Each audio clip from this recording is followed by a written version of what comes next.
Hello, traders. FX Pip Collector here. Today is Monday, April 22nd. I'm going to be analyzing the US dollar Canadian, starting on the monthly, working my way all the way down to the 1 hour time frame for the full tile down analysis. So on the US dollar CAD, I still think this first push down is either an A or 1. I still think this looks like three waves up, either a B or a C. It does look like it is trying to make another attempt on these highs, which I mean, it definitely could go up and take out these highs. But I still think eventually it is going to make its way down, probably for a wave C. So let's take a look at that on the weekly time frame. On the weekly time frame, I've been calling this first push down a wave 1 and this next move up a wave 2. But like I said, at this point, I mean, it might be actually more likely that it does go up and take out these previous highs before we actually do get the bigger push to the downside. We're definitely going to have to keep an eye on it.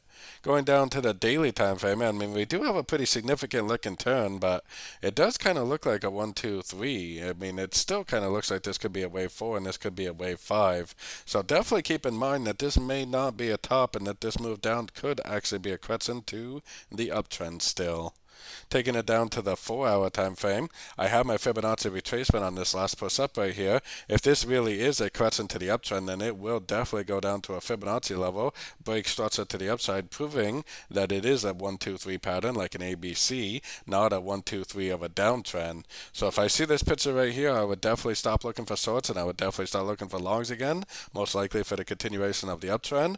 If I see just a normal fib bounce, no break of structure, kind of like this right here, no break of structure, just a normal bounce, then I would just hold on to my shorts and potentially get in more shorts for the continuation of the downtrend.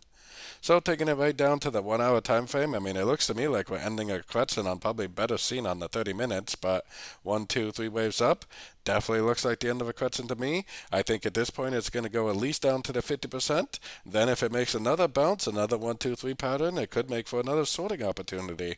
Or if it makes the 3, 4, 5 shape with the break of structure to the upside, then that's what's going to tell me that it's time to stop looking for shorts and start looking for buys again. Until I see this picture right here, I would definitely continue to look for shorts on these sort of time frames.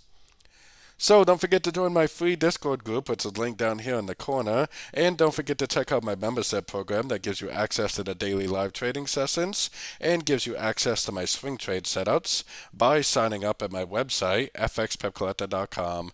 As always, thank you and happy trading.